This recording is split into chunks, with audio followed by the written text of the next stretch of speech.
Pertarungan besar di Pulau Hachinosu akan menjadi sejarah yang diingat sebagai ancaman bagi seluruh bajak laut. Yaitu adalah beberapa kata yang diucapkan oleh Maki D. Garp saat memerintahkan para anak buahnya pergi dari pulau bajak laut itu. Lalu kondisi Garp sendiri masih belum bisa dipastikan apakah tewas ataukah masih hidup. Hal itu tentu masih akan jadi perdebatan panjang hingga ada konfirmasi yang muncul nantinya. Terlepas dari nasib Garp, ada pembahasan menarik mengenai dampak yang timbul dari pertarungan di markas Kurohige itu. Dan hal tersebut akan berkaitan dengan pergerakan para Yonko yang sudah mulai agresif untuk mencari harta paling berharga, One Piece.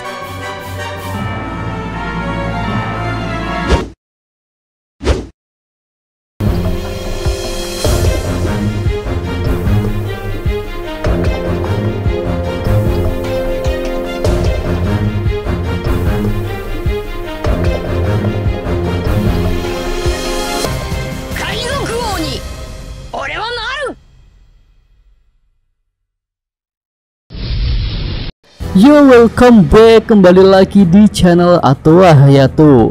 Bagaimana kabar nakama sekalian? Semoga selalu baik-baik saja. Ya, penyerangan terhadap salah satu Yonko tentu akan jadi sebuah hal besar yang sangat mungkin untuk disimak oleh Yonko yang lain. Hal itu bisa kita lihat saat Kurohige mengamati pergerakan Luffy dan aliansinya yang bergerak ke markas Big Mom dan kemudian ke markas Kaido.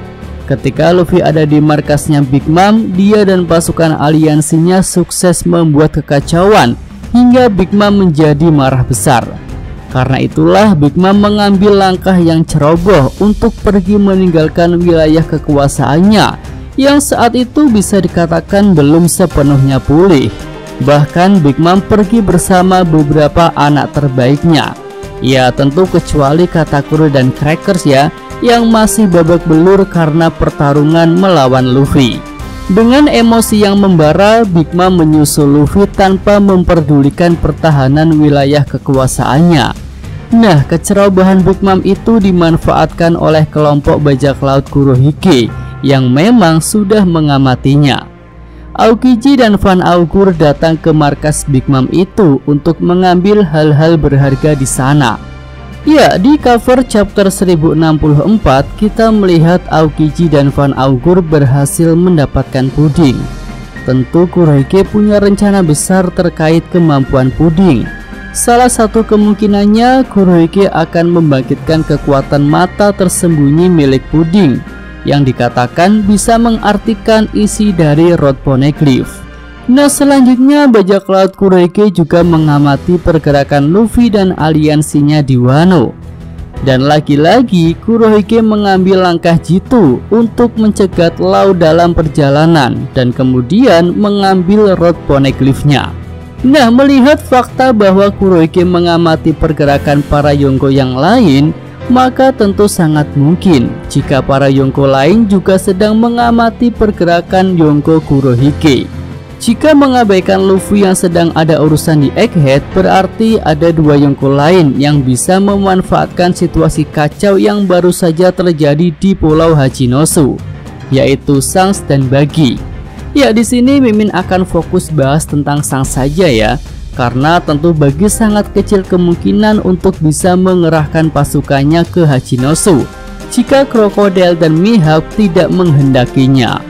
Nah, di chapter 1079 Shanks sempat menanyakan pergerakan bajak laut Kurohige kepada Hongo. Tapi saat itu Hongo tidak bisa memberikan jawaban pasti, karena ya memang sangat minim sekali informasi yang tersedia mengenai pergerakan bajak laut Kurohige. Nah, berkat insiden yang dibuat oleh Maki D. Garp, maka dunia jadi tahu jika Pulau Hachinosu yang merupakan markas dari Yonko Kurohige baru saja diserang oleh pasukan marin yang dipimpin oleh Garp. Dan misi Garp di pulau itu pun bisa dikatakan berhasil karena Koby bisa diselamatkan. Lalu untuk Garp sendiri hanya dikabarkan hilang, tidak dikabarkan mati dalam pertempuran itu. Nah, ini tentu merupakan informasi yang sangat berharga, terutama untuk Shanks yang memang sedang mencari informasi tentang pergerakan bajak laut Kurohige.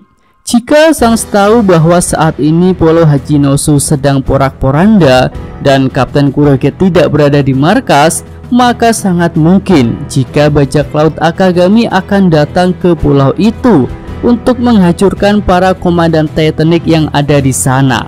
Hal itu tentu sangat berguna untuk melemahkan kekuatan tempur bajak laut Kurohige yang ikut dalam kontestasi pencarian One Piece. Ya, sementara itu keadaan para komandan Titanic di markas tentu tidak baik-baik saja. Pertama, jelas yang terluka adalah Avalo Pizarro. Setidaknya kepala Pizarro terluka karena pukulan Garp dan tangannya terluka karena pukulan Koby. Lalu yang kedua adalah Aokiji.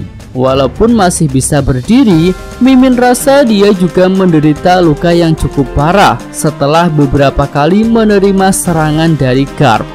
Kemudian ada juga Shiryu yang sempat mencicipi tinju haki dari Makidi Garp.